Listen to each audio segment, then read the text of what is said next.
வானத்துக்கும் பூமிக்கும் ஆண்டவரும் உலக ரட்சகரும் மீட்பருமாய் இருக்கிற இயேசு கிறிஸ்து நாமத்தினாலே உங்கள் அனைவருக்கும் என்னுடைய வாழ்த்துக்களை தெரிவித்துக் கொள்கிறேன். இந்த 10 வாதைகள்ல 7 வாதைகள் பார்வோன் தன் இருதயத்தை கடினப்படுத்தினான் என்று போட்டிருக்கிறது. மீதி இருக்கிற 3 வாதைகளிலே கர்த்தர் பார்வோனுடைய இதயத்தை கடினப்படுத்தினார் என்று போட்டிருக்கிறது. நாம் ரோமர் 1 அதிகாரத்தில் இப்படியாக வாசிக்கிறோம் 19 இருந்து, தேவனை குறித்து அறியப்படுவது ஒவ்வொருவருக்குள்ளாகவும் தேவனை வெளிப்படுத்தி இருக்கிறார்.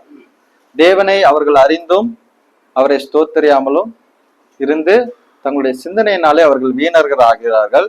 தேவன் அவர்களை அசுத்தத்துக்கு ஒப்பு கொடுத்தார் என்று பார்க்கிறோம். இதே விதமாக இதுக்கு மாதிரியாக பார்வோன் இருந்ததை பார்க்கிறோம்.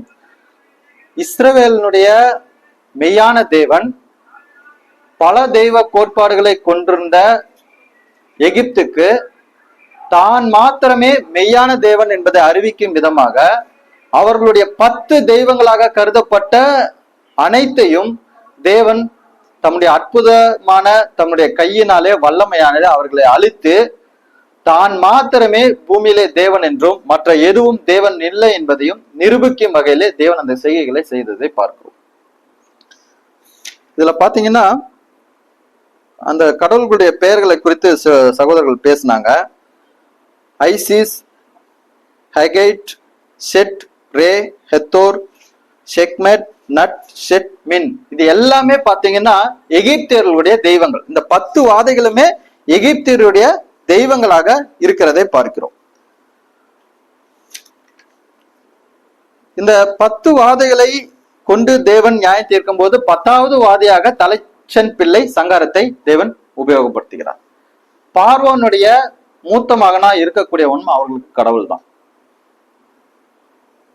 ஒவ்வொரு வாதைகளினாலும் பார்வோன் தன்னுடைய இருதயத்தை கடினப்படுத்தினான். ஆனால் தேவனுடைய பெயர் பிரஸ்தாபமானது. தேவன் தம்முடைய வல்லமையை, தன்னுடைய கையை, தன்னுடைய விரலை காண்பித்தார். பார்வோனும் எகிப்தியர்களும் தங்களுடைய இருதய கடினத்தினாலே தேவன் யார் என்பதை அறிந்து கொண்டார்கள். இதுல முதல் செய்த அற்புதங்களை போன்று, அதாவது முன் அடையாளமாக கோல் சர்ப்பமாக ஆன விதமாக முன் அடையாளங்களை போன்று மந்திரவாதிகளும் செய்தார்கள். நதியை அடித்த போது நதி ரத்தமாக மாறின விதமாக மந்திரவாதிகளும் செய்தனர். நதியிலிருந்து தவளைகள் திரளாய் பிறப்பித்த விதமாக மந்திரவாதிகளும் செய்தனர். ஆனால் 3வது வாதையிலிருந்து மந்திர வித்தைகளினால் அவர்களால் செய்ய முடியவில்லை. அது தேவனுடைய விரல் என்று யார் சொல்றா? பார்வோன் யாரை நம்புகிறாரோ அவர்கள் சொல்றாங்க இது யாருடைய விரல்? தேவனுடைய விரல் என்று மந்திரவாதிகளே கொடுக்கிறதை பார்க்கும்.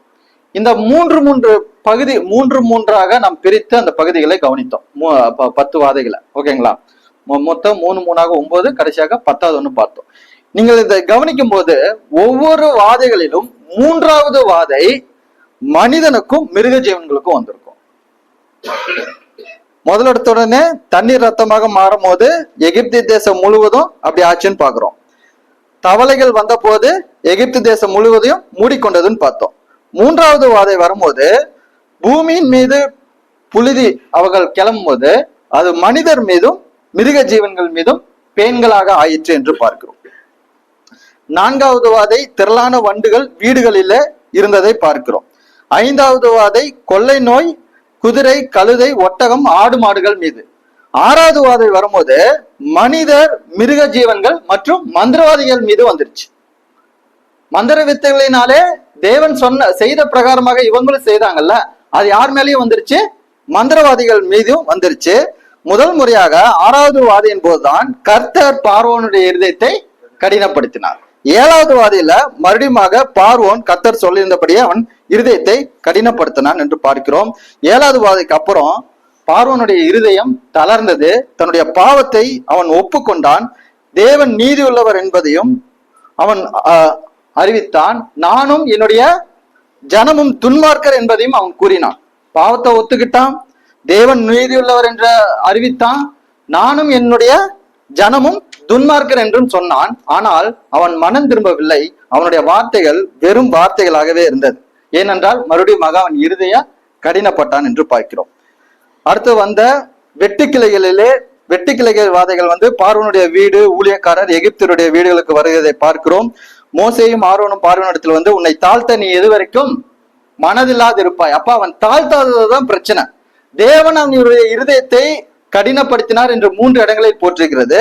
ஆனால் பார்வோன் ஏற்கனவே தேவனுடைய வல்லமையை கண்டால் ஒழிய அவன் உங்களை போக விட மாட்டான் என்பதை தேவன் அறிந்தவராய், அவனுடைய உள்ளத்தை அறிந்தவராய் சொல்லுகிறதை பார்க்கிறோம். அப்ப பார்வோன் கடின இருதயம் உள்ளவனாய் இருந்திருக்கிறான். அவன் தொடர்ந்து கடின இருதயம் உள்ளவனாக இருந்ததுனாலே தேவன் அவனை அசுத்தத்துக்கு ஒப்பு கொடுத்தார். அதன் நிமித்தமாக தான் பார்க்கிறோம் கர்த்தர் அவனுடைய இருதயத்தை கடினப்படுத்தினார் என்று பார்க்கிறோம். அவர்களுடைய பிரதானமான தெய்வங்களா இருந்த எல்லா தெய்வங்களையும் தேவன் என்ன பண்ணுகிறாரு? 10 வாதைகள் மூலமாக நியாயம் தீர்த்து எகிப்தியருக்கு தான் யார் என்பதை காண்பித்தார். 10வது வாதியாக பார்வோனுடைய முதல் பிள்ளை முதல் அந்த அடிமையினுடைய முதல் மகன் வரைக்கும் மிருகஜீவனுடைய தலையீற்றுகள் அனைத்தையும் தேவன் என்ன பண்ணாரு? சங்கரித்தார் என்று பார்க்கிறோம். கர்த்தருடைய பஸ்கா மூலமாக இஸ்ரவேல் ஜனங்களுக்கு மீட்பும் உண்டானதையும் அந்த இடத்திலே வேறுபட்டதையும் பார்க்கிறோம். அப்ப இந்த விஷயத்துல இருந்து நமக்கு என்ன புரியுது? முதல் விஷயம் நமக்கு நல்லா புரியுது. பல தெய்வ கோட்பாட்டை தேவன்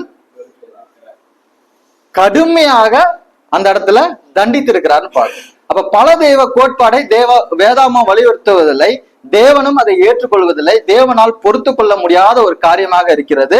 அது விபச்சாரத்துக்கும் வேசித்தனத்துக்கும் ஒப்பிட்டும் கூட சில இடங்களில சொல்லப்பட்டிருக்கிறதை பார்க்கிறோம். அப்ப பல தெய்வ கோட்பாட்டுக்கு மேலான தேவன் தன்னுடைய மேலாதிக்கத்தை காண்பிக்கும் விதத்திலே இந்த 10 வாதைகளையும் செய்தார் என்பதையும், ஒரே தேவன் உண்டென்று அந்த பார்வோனும் எகிப்தியரும் அறிந்து கொள்ளும் விதத்திலே தேவன் அதை செய்தார் என்று பார்க்கிறோம்.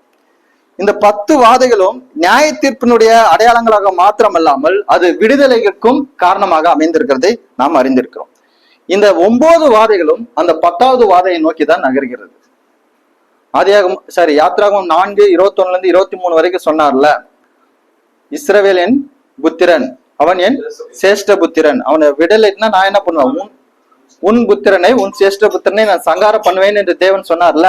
அந்த விதமாக தேவன் ஏற்கனவே முன்னுரைத்த விதமாக அவனுடைய சேஷ்ட புத்திரர் முதல் பிள்ளைகளை, தலையீற்று பிள்ளைகளை, தலைப்பிள்ளைகளை அழிக்கும் விதமாக அந்த 10வது வாதையை நோக்கிதான் எல்லா வாதைகளும் நகர்கிறதை நாம் பார்க்கிறோம். மோசே, ஆரோன், இஸ்ரவேலினுடைய மூப்பர், இஸ்ரவேல் மக்கள் தேவனுடைய வல்லமையை, மகத்துவத்தை பார்த்து தேவனை விசுவாசித்து மீட்பை பெற்றுக் கொண்டனர். பார்வோனும் அவனுடைய ஊழியரும் எகிப்தியரும் ஒரே மெய்யான தேவன் உண்டென்றும் அவர் இஸ்ரவேலின் தேவன் என்பதை அவர்கள் அறிந்து கொண்டனர் என்பதை நாம் பார்க்கிறோம். இப்ப உலகத்திலே மிகப்பெரிய வல்லரசாக இருந்த எகிப்தியும் எகிப்தினுடைய தெய்வங்களையும் பார்வோனையும் தேவன் நியாயம் தீர்த்து அவருடைய பேர் பூமி எங்கும் பிரஸ்தாபம் ஆகும்படி தேவன் 10 வாதைகளை கொண்டு எகிப்தை நியாயம் தீர்த்ததையும் அதே சமயம் இஸ்ரவேல் ஜனங்களையும் மீட்டதையும் நாம் பார்த்தோம்.